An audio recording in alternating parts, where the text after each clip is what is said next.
सभी देवतागण आकाश से देख रहे, आनंद ले रहे। जितने भूत प्रेत थे महाराज गणेश जी को डर करके भाग गए कि चलो यहाँ से निकल दो, नहीं तो पता चले हमारी एक तो ये कंकाल वाली हड्डी बची है ना, ये भी पता चले ना दिखेगा। इस तरह से जितने भूत प्रेत थे महाराज वो भी भाग गए। रफू चक्कर। इसके पश्चात कार्तिकेय महाराज आते हैं युद्ध करने के लिए। बहुत समय तक कार्तिकेय जी भी युद्ध कर रहे हैं। कार्तिकेय जी को भी वो पछाड़ दिए। और क्या है, सिर्फ उनके पास सिर्फ एक लाठी है गणेश जी के पास, और कुछ नहीं है। और इसके पश्चात विष्णु भगवान भी आ रहे हैं युद्ध करने के लिए। विष्णु जी को भी गणेश जी ने पछाड़ दिया। समस्त देवता परेशान, ये अद्भुत बालक कौन है, कहां से आया है। और जैसे महाराज इतना होता है तो शिव जी को क्रोध आ जाता है। और शिव जी को क्रोध होकर के अपना त्रिशूल लेकर के महाराज शिव पुत्र गणेश को मारने को जैसे तैयार होते हैं, उसी समय गणेश जी महाराज अपना लाठी छोड़ करके मारते हैं कि त्रिशूल नीचे गिर जाता है। और ज्यादा क्रोध आता है उन्हें। और उस बालक का वध करने के लिए उपयुक्त समय जान करके भगवान शिव ने अपने हाथ में पुनः त्रिशूल उठाया। और अचानक महाराज जैसे त्रिशूल मारते हैं, वह त्रिशूल से उस बालक का सिर धड़ अलग हो जाता है। और जैसे यह कौतूहल होता है, माता पार्वती जी के कानों में जैसे आवाज आती है, माता जी तुरंत वस्त्र को धारण करके और महाराज पुनः बाहर आती हैं। तो क्या देखती हैं कि जिस पुत्र का उन्होंने निर्माण किया, जिसके अंदर जीव का प्रादुर्भाव किया माता जी ने, और जिसको पुत्र के समान माना, वह पुत्र का सिर और धड़ आज अलग है। माता जी पार्वती जी से बिल्कुल देखा नहीं गया। यह दुख अब किस प्रकार दूर होगा। इतना समस्त देवताओं ने तथा शिव गणों ने मिलकर के मेरे पुत्र को मार डाला। इन सबको विध्वंस करूं या फिर मैं महाप्रलय कर दूं, ऐसा माँ भगवती कहती है, जगदम्बिका कहती है कि मेरे पुत्र के साथ ऐसा दुर्व्यवहार किसने किया। सारे देवतागण मिल करके ऐसा कृत्य किए हैं, अब मैं किसी को नहीं छोड़ूंगी, हाहाकार मचा दूंगी। इतना क्रोधित हुई माता जी।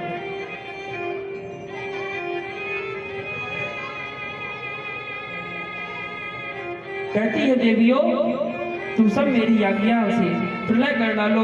देव ऋषि शिव के जितने भी गण हैं उन सब का भक्षण कर डालो। माता पार्वती जी की आज्ञा पाती हूँ देवी हमें क्रोध में आकर के महाराज सबका संहार करना शुरू कर दिया।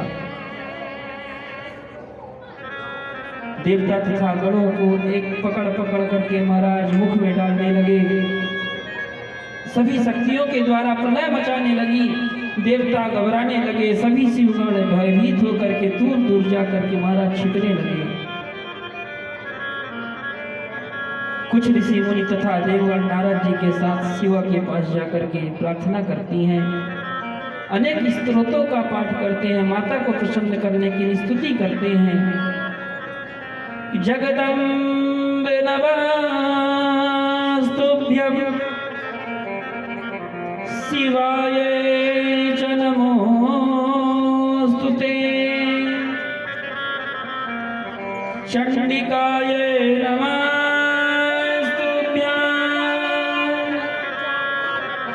कल्याणाय च नमोस्तुते।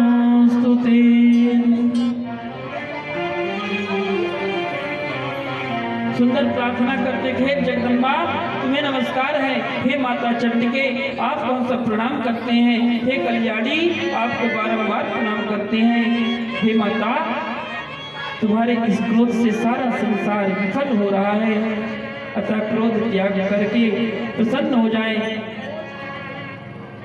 सभी ऋषियों यदि मेरा पुत्र कहते, माता जी कहते कि अरे ऋषियों यदि मेरा पुत्र जीवित हो जाए ना तो वह तुम लोगों के मध्य पूजनीय मान लिया जाएगा। तो यह संसार यदि तुम सभी आज से इस बालक को सबका अध्यक्ष बना दोगे तभी इस लोक में शांति हो सकती है, अन्यथा तुम्हें सुख की प्राप्ति नहीं हो सकती। तुम्हें तो सिर्फ और सिर्फ दुख की प्राप्ति होगी। माता पार्वती के इस प्रकार कहे जाने पर सभी देवता ने महाराज विचार करते हैं कि अब ये हो कैसे, क्योंकि अब यह बालक की मृत्यु हो चुकी है, अब इस बालक में जीवित नहीं हो सकता, तो क्या उपाय किया जाए। सभी माँ भगवती की बात मान लेना चाहिए, जिससे सारे संसार का कल्याण हो। भगवान महादेव कहते हैं कि हे देवगणों, उत्तरास्या पुनर्वातम प्रथमम यो मिलेदियम, तुम लोग उत्तर दिशा की ओर बढ़ो, वहां पे उत्तर दिशा में जाना, और जो सर्वप्रथम जीव तुम्हें दिखेगा, जो भी मिल जाए उसका सिर तुम लेकर के आओ। और महाराज सभी गण ब्रह्मा विष्णु नंदी भृंगी श्रृंगी उत्तर दिशा की ओर प्रस्थान करते हैं। कुछ दूर जाने के पश्चात वन में एक गजराज मिलते हैं महाराज, हाथी। ब्रह्मा बाबा कहते हैं कि भगवान महादेव कहे थे कि जिसका भी सबसे पहले सिर मिल जाए, जिसका भी जो जीव मिल जाए उसका सिर ले आकर के दो। और महाराज भगवान सुदर्शन चक्र से वह हाथी का सिर लेकर के पुनः वापस आते हैं, इसी को प्रणाम करके कहते हैं कि आपके कथानुसार जैसा आपने कहा था प्रभु, वैसा हमने कर दिया। अब उसे जीवित करने के लिए जो कार्य शेष है उसे बताइए। यह सुन करके सभी देवतागण तथा पार्षदों को महान आनंद हुआ। फिर देवताओं ने मिलकर के वेद मंत्रों द्वारा महाराज जल से अभिषेक किया। उसके बाद श्री गणेश जी का ध्यान करने लगे, और गणेश जी का ध्यान करते हुए वह गजराज का सिर जा करके वह गणेश पुत्र पार्वती पुत्र गणेश को ऊपर लगा दिया गया। इतना देख करके पार्वती जी अत्यंत प्रसन्न हुई। महाराज आइए हम सभी मिलकर के एक बार श्रद्धा से दोनों को हाथ जोड़ करके भगवान गणेश का ध्यान करते हैं, माता जगदम्बा को प्रणाम करते हैं। और यहाँ पर देखते हैं कि एक माँ और पुत्र के बीच का कैसा प्रेम है, कैसा भाव है। बोलिए उमापति महादेव की जय। कितना सुंदर भाव यहाँ पर रखा गया माँ और पुत्र के बीच का। तू कितनी अच्छी है, तू कितनी भोली है, प्यारी प्यारी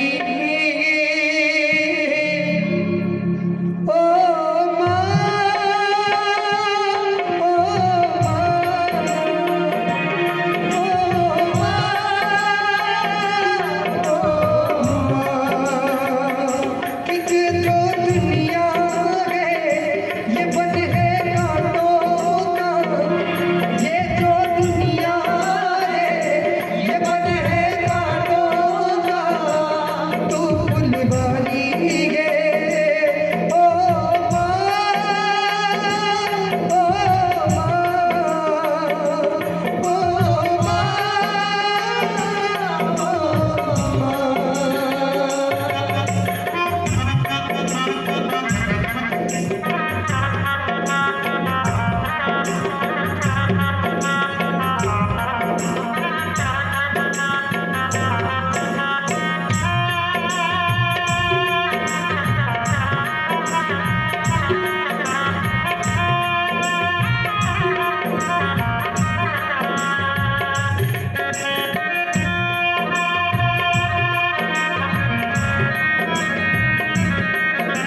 माँ की ममता, बच्चे का प्यार माँ से भगवान गणेश जी महाराज कैसे माँ से कहते हैं, हे माँ तेरा साथ है तो मुझे क्या कमी है, तेरा साथ है तो मुझे क्या कमी है, अंधेरों से भी मिल रही रोशनी है, तेरा साथ है तो कुछ गम नहीं है, कुछ गम नहीं है, अंधेरों से भी रोशनी है, वो होते हैं किस्मत वाले जिनकी माँ होती है कितनी सुंदर है, तो कितनी शीतल है, न्यारी न्यारी है, ओ माँ, ओ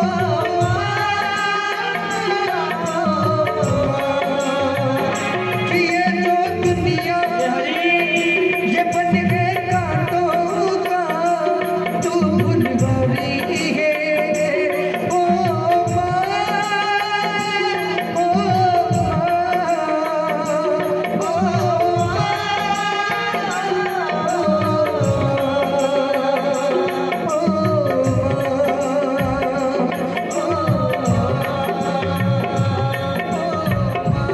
बोलिए गणेश भगवान की।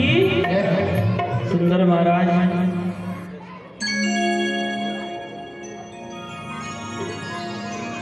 गणेश जी को पुनर्जीवन प्राप्त हुआ और सुंदर भगवान भोलेनाथ के द्वारा वर की प्राप्ति होती है। कहते हैं कि सभी देवताओं में तुम्हारी अग्रसर पूजा होगी, इसलिए जो है गणेश जी का सर्वप्रथम पूजन किया जाता है। सबसे पहले गणेश का, उसके बाद वरुण का, कोई भी शुभ कार्य है।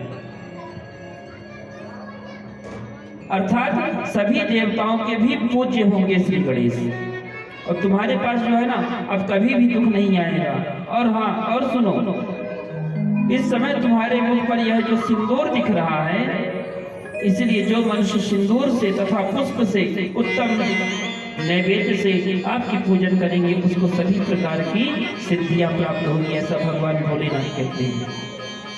तुम जो है भादो के महीने में कृष्ण पक्ष की चतुर्थी तिथि को चंद्रोदय काल में उत्पन्न हुए हो, और जिस समय गिरिजा के सुंदर चित्र से तुम्हारा रूप प्रकट हुआ उस समय रात्रि का प्रथम प्रहर बीत रहा था, इसीलिए तुम्हारा उसी दिन का व्रत उपवास आदि होगा। सभी प्रकार से गणेश जी के गणाधीशपति की प्रतिष्ठित होने पर बहुत ज्यादा उत्सव मनाया गया। शिव शिवा को अत्यंत प्रसन्नता हुई महाराज। उसके पश्चात संपूर्ण देवगण ऋषिगण वहां पर पधारे और सभी शिव की आज्ञा से अपने अपने स्थान की ओर वापस प्रस्थान किए। भगवान ब्रह्मा और विष्णु ये दोनों भक्तिपूर्वक भगवान शिव माता जगदम्बा की सेवा कर उनकी आज्ञा लेकर के अपने परम धाम वापस गए।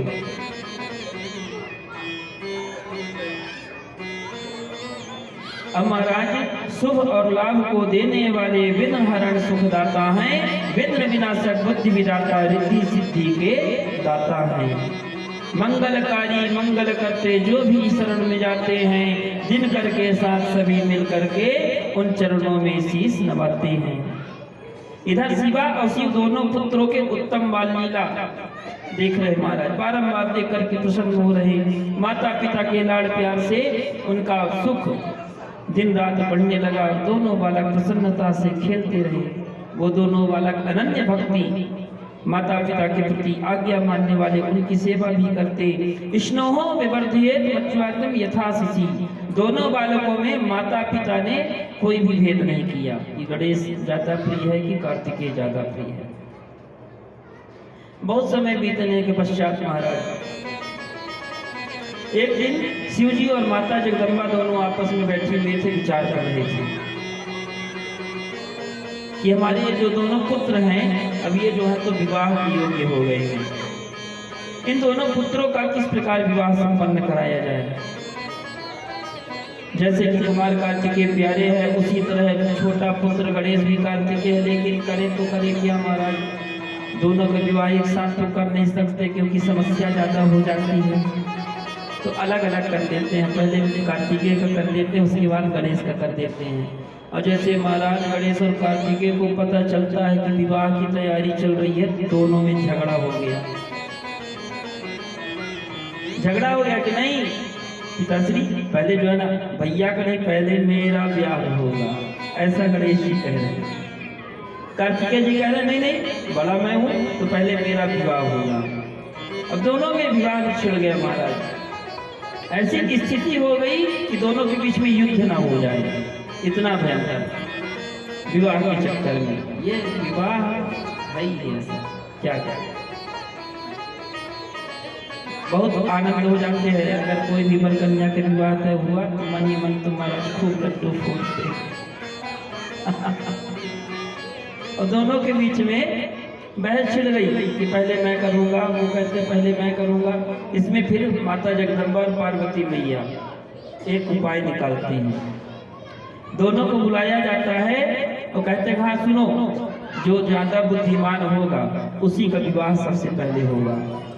तो कहते हैं पिताश्री इसकी परीक्षा कैसे? तो कहते हैं एक परीक्षा होगा। परीक्षा ये है पुत्रों कि तुम दोनों को सारी पृथ्वी का 7 बार परिक्रमा करना है। सारी पृथ्वी का 7 बार परिक्रमा करना है और जो सबसे पहले परिक्रमा करके आ जाएगा उसी का विवाह हम पहले करेंगे। और जैसे महाराज कार्तिकेय जी सुनते हैं वैसे ही तुरंत अपने वाहन को बुलाए और तुरंत महाराज रफू चक्कर चले गए परिक्रमा लगाने। अब गणेश जी बेचारे क्या करें, उनका जो वाहन था मूषक था।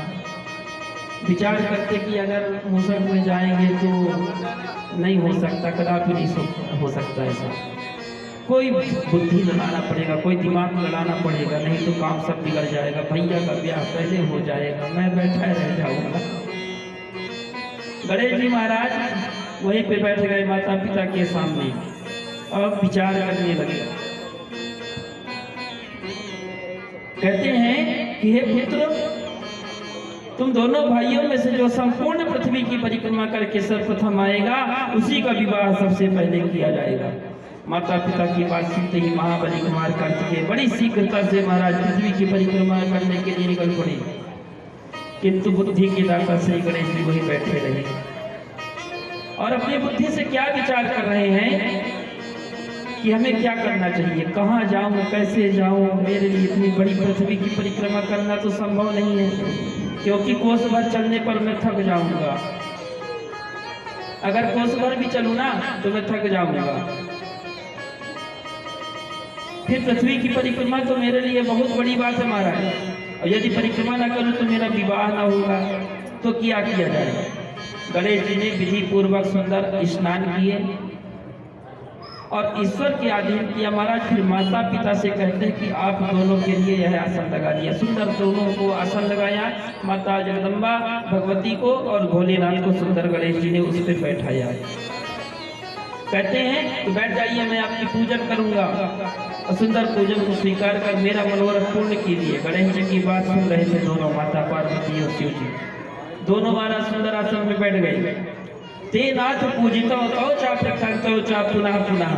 गणेश जी ने उन दोनों का विधिवत एकदम पूजन किया महाराज और बारंबार उनको प्रणाम किया। उसके बाद उनकी 7 बार परिक्रमा की। दोनों को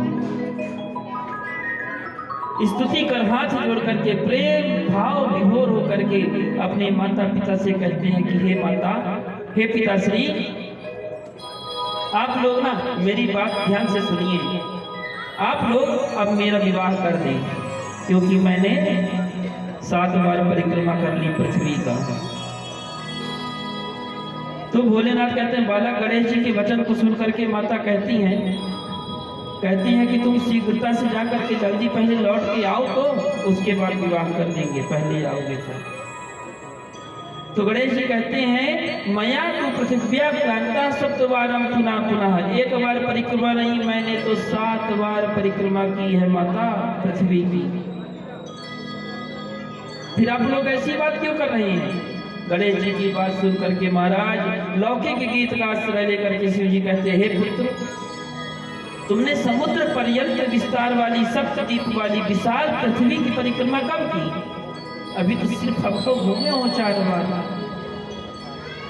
कहते हैं पिताश्री, मैंने अपनी बुद्धि से आप दोनों को माता पिता का पूजन किया और फिर परिक्रमा कर ली। इसी प्रकार का वचन वेदों में शास्त्रों में लिखा गया। ऐसा गणेश जी उपदेश दे रहे हैं भगवान भोलेनाथ को। धर्म ग्रंथों में स्पष्ट लिखा है कि जो पुत्र माता पिता का पूजन कर उनकी परिक्रमा करता है उसे संपूर्ण पृथ्वी की परिक्रमा का फल प्राप्त होता है। यहाँ तक कि लिखा है कि जो माता पिता को घर छोड़ करके अन्यत्र तीर्थ यात्रा करता है उसको माता पिता की हत्या का पाप लगता है। घर में माता पिता हैं और पुत्र तीर्थ यात्रा में चला गया, ऐसा नहीं करना चाहिए। क्यों?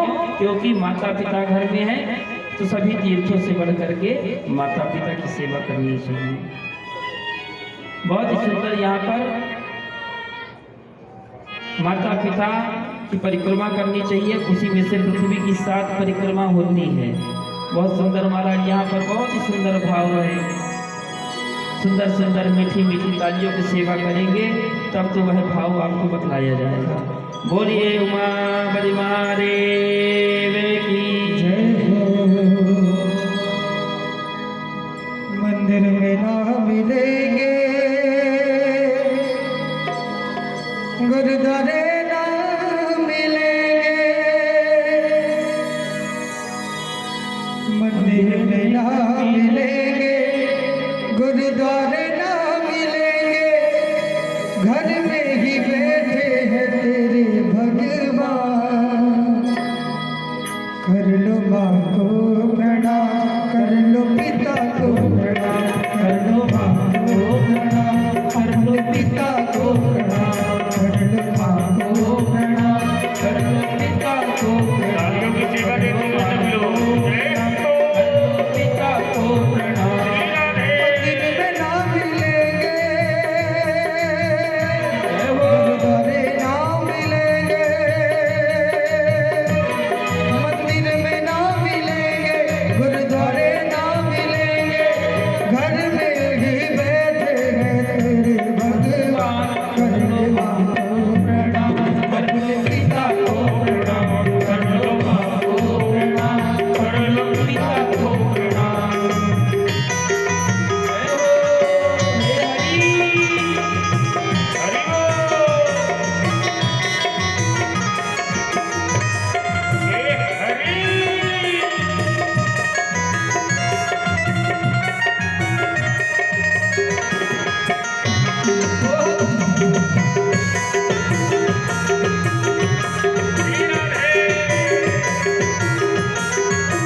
जिसने तुझको जन्म दिया है उस माँ को कैसे भूल गया। जिसने तुझको जन्म दिया है माँ को कैसे भूल गया। पाल पाल कर बड़ा किया उस पिता को कैसे भूल गया। पाल पोस कर बड़ा किया उस पिता को कैसे भूल गया। इनके ही चरणों में तेरा है मकान, इनके ही चरणों में तेरा है मकान। कर ले माँ को प्रणाम, अपने पिता को प्रणाम, कर ले माँ को प्रणाम, कर ले पिता को प्रणाम, कर ले माँ को प्रणाम, कर ले पिता को प्रणाम। भगवान ना मिलेंगे, गुरुद्वारे ना मिलेंगे, मंदिर में ना मिलेंगे, गुरुद्वारे ना मिलेंगे, घर में ही बैठे हैं तेरे भगवान। कर ले माँ को प्रणाम, कर ले पिता को प्रणाम, कर ले माँ को प्रणाम, कर ले पिता को प्रणाम। जय हो। क्या बात है?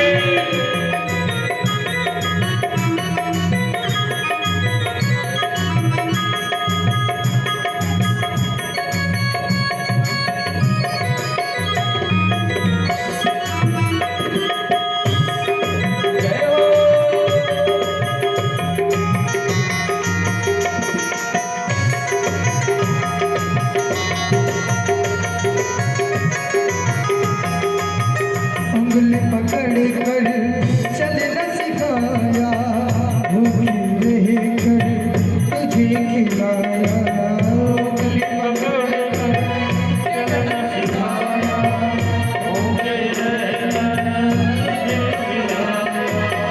उंगली पकड़ कर चलना सिखाया, भूखी रह कर तुझे खिलाया।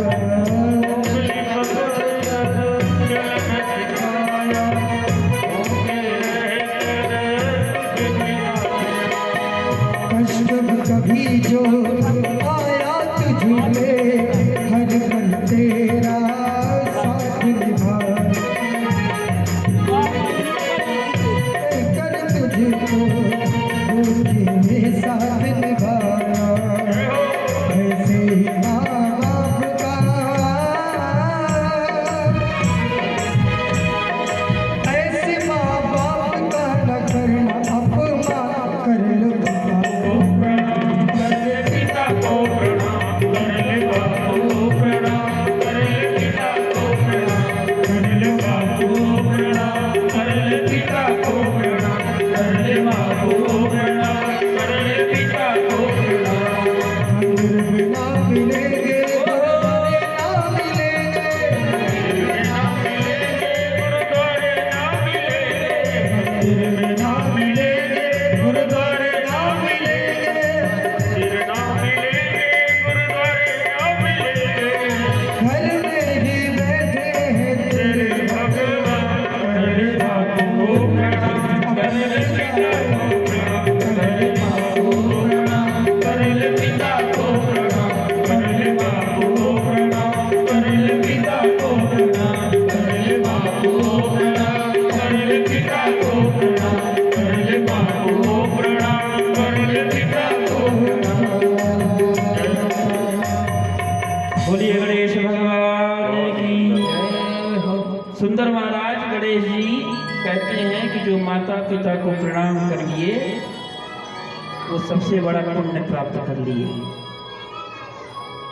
कहा गया पुत्रश्च स्त्रियश्च तीर्थगृहे सुभोषणम। पुत्र के लिए माता पिता तथा स्त्रियों के लिए पतिदेव गुरु और पति सर्वोत्तम तीर्थ हैं। पुत्र के लिए माता पिता से बढ़ करके और कुछ भी नहीं होता। और जो पुत्र तन मन धन अपने माता पिता की सेवा करते हैं उसके लिए जो इच्छा करी हो मन माही, उसकी प्रत्येक इच्छा पूर्ण होती है। छोटे छोटे बच्चे जरूर ध्यान देंगे, जो अपने मम्मी और पापा मॉम और डैड का बात मानती हैं उनकी हर एक मनोकामना पूर्ण होती है, सभी विशेष पूरी होती है। इसलिए आज के बाद आप लोग जितने भी बच्चे हैं अपने मम्मी और पापा का बात मानना है, ठीक है ना? तभी तो विश पूरा होगा ना। जो मांगोगे वही तो मिलेगा ना, तभी तो। अगर आप बात नहीं मानोगे तो कैसे मिलेगा? जिसके पास बुद्धि है उसी के पास बल है, और जो बुद्धिमान नहीं उसके बल कहाँ से प्राप्त होगा महाराज? जैसे बुद्धि के बल से किसी खरगोश ने मधुमक्ख सिंह को कुएं में डाल दिया, उसी प्रकार से पुत्र वेद और शास्त्र और पुराणों में बालक के लिए धर्म पालन जैसी बातें बताई गई हैं, वह सब तुमसे पूरी कर ली। उधर महाराज शिव जी की प्रेरणा से विश्वरूप नामक प्रजापति ने, जिनकी दो पुत्रियां थी, जिनका नाम था महाराज रिद्धि और सिद्धि,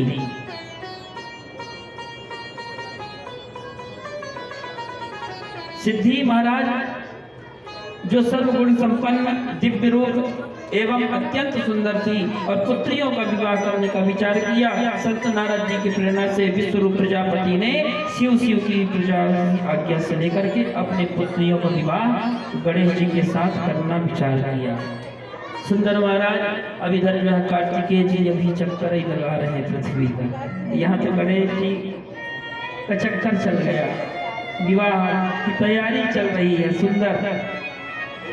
और जब महाराज विवाह की तैयारी चल रही है, अभी कार्तिकेय जी का कोई अता पता नहीं है, तो सोचिए भला जब कार्तिकेय जी लौट के आएंगे, सुनेंगे कि विवाह करा दिए तो कैसा होगा। सुंदर बारात की तैयारी किया गया, सभी देवतागण एकत्रित हुए संत देवर्षि नारद जी भी जो सबसे ज्यादा आनंद लेते हैं, वह भी बारात में, द्वारिकाधीश भी आए बारात में, सुंदर मयूर नृत्य कर रहा है बारात में, गणेश जी की बारात में। ज्यादा विस्तार से बारात का चर्चा नहीं होगा, क्योंकि कल बारात का चर्चा किए थे, 12 बज गए थे रात। ये बारात ही ऐसी है कि रात हो जाती है, बताइए वाला। तो महाराज श्री गणेश जी का बारात निकला सुंदर देवताओं के साथ, उसमें भी भूत प्रेत न बताएंगे ज्यादा, नहीं तो कल फिर कथा लेट होगा, भूत प्रेत आएंगे तो, इसलिए ज्यादा विस्तार से नहीं। गणेश जी के बारात में सुंदर मयूर आते हैं, नृत्य करते हैं, द्वारिकाधीश भी आते हैं बारात में, बाराती बन करके, और सुंदर महाराज रिद्धि सिद्धि के साथ, गणेश जी की पत्नी सिद्धि और रिद्धि के साथ सुंदर विवाह संपन्न हुआ। कुछ दिन व्यतीत भी हो गए और सुंदर महाराज रिद्धि के गर्भ से क्षेम नामक पुत्र उत्पन्न हुआ, तथा बुद्धि के नाम से भार्या से अत्यंत सुंदर लाभ नाम के पुत्र उत्पन्न हुए। इस प्रकार से गणेश जी गृहस्थ सुख का भोग करते हुए निवास कर रहे हैं। शिव जी के द्वितीय पुत्र स्वामी कार्तिकेय जी महाराज, अब जो है जब गणेश जी का विवाह भी हो गया, गृहस्थ बस गया, पुत्र भी हो गया, तब कार्तिकेय जी की परिक्रमा पूरी हुई। और महाराज जैसे परिक्रमा कर रहे हैं, अभी परिक्रमा भी पूरी नहीं हुई, बीच मार्ग में मिल गए देवर्षि नारद जी।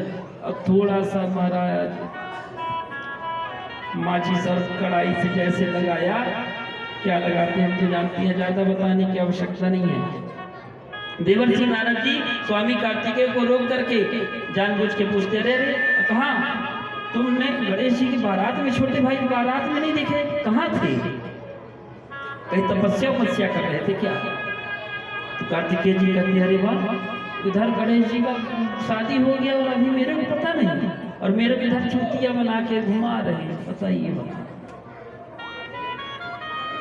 कहते हैं तुम बारात की बात कर रहे हो, उनके तो बच्चे भी हो गए, पुत्र भी हो गए, दो शुभ और लाभ। कहते हैं इतनी बड़ी बात अभी तक मेरे पिताश्री मेरे को बताए नहीं, और मेरे को भेज दिए संसार का चक्कर लगवाने। अब रुक जाइए, मैं जा करके खैर लेता हूँ पिताजी को।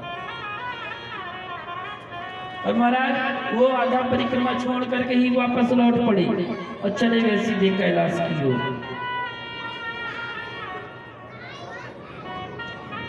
जैसे कैलाश में जाते हैं महाराज, भगवान शंकर पार्वती माता से खूब नाराज होते हैं, कहते हैं आप जैसा छलिया ना कोई नहीं होगा, आप जैसा छलिया कोई ना होगा। और सबसे ज्यादा प्रेम जो है आप गणेश से करते हो, मेरे से तो दिखावे का प्रेम करते हो आप लोग। अगर ना मेरे से प्रेम करते तो मेरा विवाह पहले कराते हो, चूंकि मैं उम्र में भी बड़ा हूं, लेकिन आप लोग मेरे से कोई प्रेम वगैरह नहीं करते।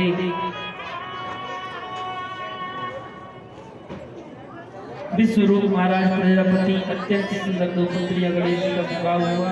इसके पश्चात इधर कुमार कार्तिकेय जो है माता पिता को प्रणाम कर क्रोधाग्नि में जलते हुए क्रौच पर्वत को जाने को तैयार हुए कि अब मैं कैलाश में नहीं रहने वाला, अब मैं जा रहा हूँ, संत बन जाऊंगा, बाबा बन जाऊंगा, जोगी बन जाऊंगा, मुझे विवाह हुआ करना ही नहीं है।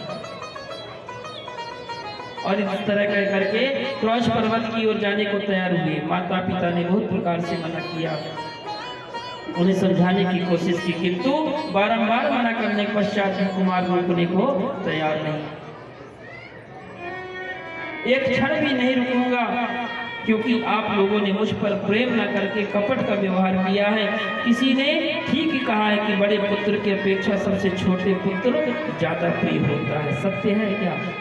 यहाँ पे कार्तिकेय जी कह रहे हैं, सही है, लेकिन कभी भी बड़े वाले बालक के सामने न बोलिएगा, नहीं तो गड़बड़ हो जाएगा। दो बालक है ना आपको भी?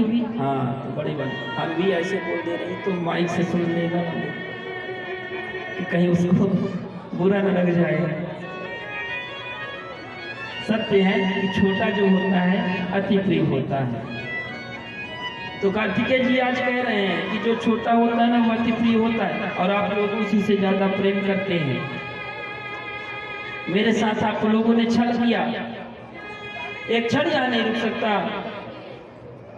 कहते हैं कि छोटे पुत्र के प्रति माता पिता का प्रेम अधिक होता है। पुत्र कुमार कार्तिकेय ऐसा कहकर के उस स्थान का त्याग करके सदा के लिए क्रौच पर्वत पर चले गए। तभी से आज तक उनका निवास क्रौच पर्वत पर ही है।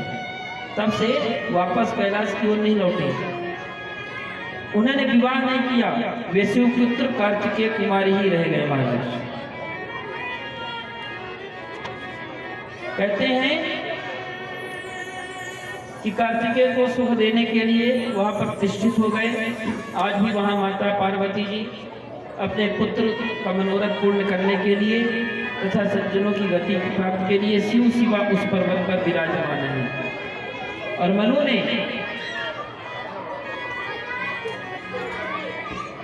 इस तरह से वहां पर भगवान भोलेनाथ माता पार्वती अपने पुत्र से मिलने जाने लगे और उसी के कारण वहां पर हमेशा के लिए निवास हो गया उनका। माता पिता ने एक नियम बना दिया, प्रत्येक अमावस्या को वहां भगवान गणेश भगवान शिव जाते हैं और पूर्णिमा के दिन माता पार्वती जाती हैं कार्तिकेय से मिलने। अमावस के दिन शिव जी जाते थे और पूर्णिमा के दिन माता पार्वती जी जाते थे। वही परंपरा आज भी वैसे चल रही है। आज भी क्रौच पर्वत पर भगवान भोलेनाथ अमावस्या को जाते हैं और माता जगदम्बा पूर्णिमा को जाती है। हर 15 दिन में ड्यूटी लग गया उनका, लेकिन पुत्र कार्तिकेय वापस नहीं आए। ब्रह्मा जी कहते हैं कि मुनिवर, तुमने भगवान शिव और शिवा के दोनों पुत्र स्वामी कार्तिकेय तथा गणेश का जो चरित्र वृत्तांत पूछा था वह सब मैंने सुना दिया। कथा को सुन करके सभी लोग महाराज पापों से छूट जाते हैं, समस्त कामनाओं को प्राप्त करते हैं। जो मनुष्य इस शिव कथा के अंतर्गत कुमार के तथा गणेश के चरित्र को पढ़ता है, सुनता है अथवा सुनाता है, उसकी संदेश सभी मनोरथ पूर्ण हो जाते हैं। इसके पश्चात महाराज भगवान बहुत ही सुंदर यहाँ पर श्री व्यास जी द्वारा प्रसंग जालंधर जी की कथा का वर्णन किया गया है। एकदा जीव शक्लोचा भक्त्या परमामया मुने दर्शनं कुर्तुमीनस्य कैलासं जन्मात्सुरम्। सनत कुमार जी कहते हैं कि हे बदरायण, एक समय की बात है, गुरु बृहस्पति एवं देवराज इंद्र भगवान शिव के दर्शन के लिए जा रहे थे और जब यह बात शिव को पता चली तो उनके ज्ञान की परीक्षा लेने के लिए शिव जी ने एक महात्मा का भेष बनाया सुंदर, और सिर पर जटा बांधी महाराज, हाथ में कमंडल दंड लेकर के उन दोनों को रोक लिया और वे दोनों आनंद पूर्वक मग्न होकर के जा रहे हैं। उस अद्भुत आकार वाले उन्होंने जब महात्मा को देखा तो बड़ा आश्चर्य हुआ। महाराज पुरुष सिर पर जटा जोट बांधे हैं, भुजाएं तथा वक्ष स्थल अत्यंत विशाल है। गौरवर्ण तथा मानी इंद्र ने उस महात्मा से कहते हैं, अरे महात्मा, तू कौन है, कहाँ से आए हो, तुम्हारा नाम क्या है और मेरा मार्ग क्यों रोक रहे हो, तुम्हें ज्ञात है? कहते हैं महाराज शिव जी स्थान पर ही अथवा कहीं अन्यत्र देवराज के स्वीकार पूछने पर महात्मा कुछ नहीं बोले।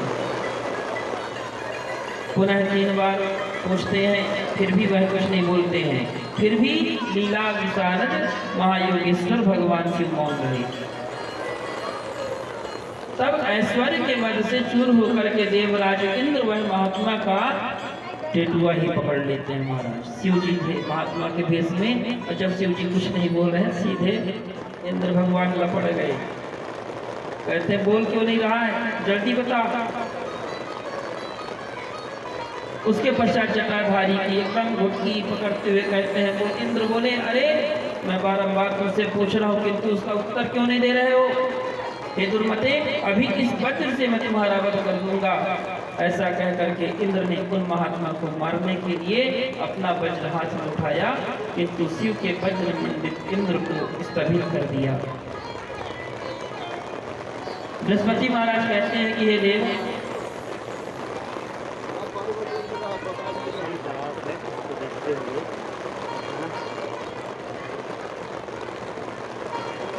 अभी हमारे शास्त्री जी लोग गूगल का इस्तेमाल किए, कहते हैं पंडित जी खूब ज़्यादा मौसम गड़बड़, ये लीजिए, बोलिए उमापति महादेव।